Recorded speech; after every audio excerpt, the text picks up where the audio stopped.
Mais Saúde inicia o primeiro bloco agradecendo ao Dr. Renato Gama muitíssimo a sua presença aqui e garantindo a todos vocês que estão nos ouvindo que a entrevista de hoje é extremamente útil para homens, mulheres, adultos, crianças, idosos, enfim. Nós vamos tratar de temas que interessam a todos os componentes de uma família. Em primeiro lugar, Renato, muitíssimo obrigado por ter vindo. E eu queria te fazer uma pergunta que é muito frequente entre os nossos pacientes e entre as pessoas de um modo geral. Qual a diferença entre enxaqueca e dor de cabeça?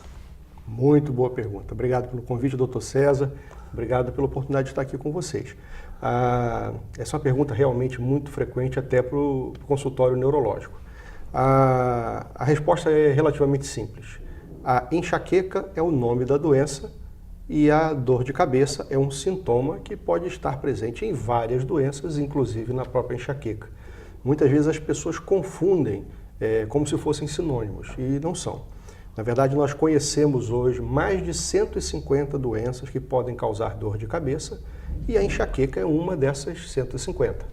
Então, a enxaqueca é uma doença crônica que não tem cura, ela pode entrar em alguns períodos de remissão ao longo da vida, mas é uma doença que se caracteriza por presença de dor de cabeça intermitente, são crises de dor de cabeça, que vem acompanhada de outros sintomas, como, por exemplo, enjoo, vômito, sensibilidade à luz, sensibilidade a barulho, sensibilidade a cheiro, por exemplo, de perfume, de comida, tempero. E, de uma maneira muito característica, as pessoas precisam ficar num quarto escuro, silencioso, para tentar aliviar a dor. Isso é enxaqueca. E a dor de cabeça é um sintoma que pode estar presente em várias doenças, inclusive na enxaqueca. Claro. Renato, vou chamá-lo assim porque você é mais novo do que eu e somos colegas. Existem starts, existem gatilhos para iniciar uma agudização da enxaqueca que esteja adormecida? Sim, isso também é uma das características da enxaqueca. As pessoas, por exemplo, que passam por um momento traumático, elas podem ter o start dessas crises de dor, né? Então, e nem por isso a gente pode dizer que a enxaqueca é uma doença diferente da cefaleia tensional, que é aquela dor de cabeça da tensão, do estresse. Mas também o enxaquecoso pode ter a crise causada por um estresse. Outros fatores muito frequentes. A mulher no período menstrual é comum, né? São as enxaquecas catameniais. Existem alguns alimentos que causam crise de dor de cabeça, por exemplo, o que se chamava antigamente da síndrome do restaurante chinês. Agora todo mundo usa glutamato monossódico para temperar. Mas há algumas décadas atrás, glutamato monossódico era tempero de prato oriental. E tinha essa coisa, a pessoa ia comer num restaurante chinês, num restaurante japonês e tinha uma dor de cabeça muito forte. Hoje em dia faz parte da nossa culinária. Tem uns pacotinhos com tempero que aguça o paladar, né? Tem, por exemplo, alguns alimentos também que podem desencadear. Deles são 3 muito característicos: vinho, alguns tipos de queijo e vinho, queijo, algumas frutas também podem causar essa dor de cabeça. Então existe, é muito individual, cada pessoa é sensível a um gatilho que provoca as crises de dor, mas é um bom indicativo de que se trata de enxaqueca também, a presença, a existência de um gatilho. Bom, eu fico entristecido com uma parte da sua resposta que diz respeito aos vinhos e queijos. Sim, mas não são todos. Claro, só alguém que é enxaquecoso, sim, né? Sim, mas tem enxaquecoso que ele fala assim, olha, eu posso comer vinho e queijo normal que não me dá problema. Se eu comer uma melancia, ele tem a crise. Então também é individual. Os médicos, os neurologistas antigos, eles tinham uma coisa assim, davam uma lista de coisas que o paciente não podia comer. Claro. Hoje não fazemos mais isso. Nós dizemos, olha, você repare, se você tiver uma crise de dor de cabeça hoje, lembra do que você comeu há 24 horas atrás. E faça isso em todas as crises, que você vai começar a perceber que toda vez que come um certo alimento, aquilo causa crise. Evite aquele alimento, não tem mais a dieta de que não pode mais comer. Claro. Ou seja, que o que provoca enxaqueca num paciente pode não provocar no outro. Exatamente. E vice-versa, um alimento que provoca enxaqueca num paciente B não provoca no A. Exatamente. Isso obriga vocês a um tratamento extremamente individualizado, não é, Renato? Sim, a neurologia vem nos mostrar o que a medicina já está aprendendo há algum tempo. Que a medicina, ela não é exata, a gente não pode chamá-la de uma ciência, né? Porque a ciência é alguma coisa que você pode reproduzir em laboratório. Todas as vezes que você fizer o mesmo experimento, ela vem igualzinho.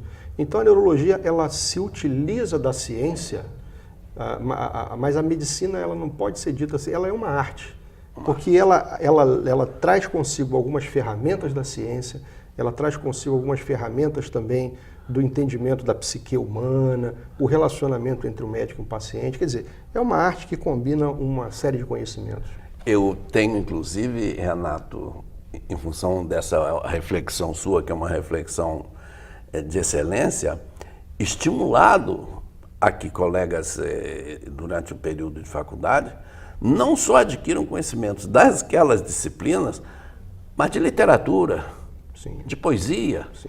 de música, porque vai tratar com algo que é um enigma, que é o ser humano. Sim, isso é exatamente. Inclusive, um pouquinho mais na frente nós vamos conversar sobre um livro, mas em um dos capítulos desse livro fala a respeito da relação sintoma-lesão, que é uma coisa que você tem que entender de filosofia para poder entender.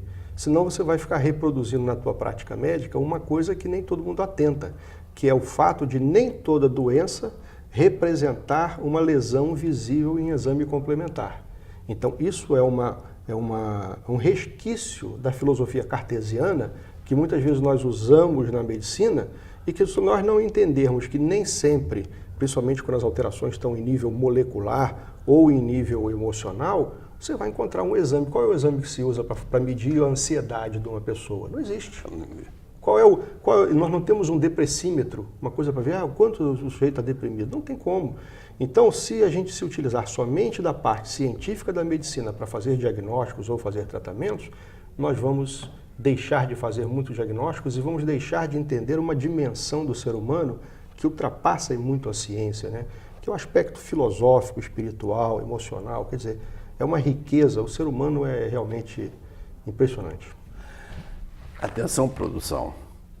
Guarda esse vídeo, porque se o Renato não aceitar fazer a aula inaugural da minha disciplina no próximo semestre, eu vou passar esse trecho da entrevista do nosso primeiro bloco, que se encerra aqui e voltamos em seguida, depois no cafezinho, um copo d'água gelada, entrevistando o doutor Renato, que é um neurologista de excelência e, principalmente, um médico com uma visão sistêmica, abrangente, quântica da medicina. Essa é a visão mais moderna da nossa profissão. Voltamos em seguida.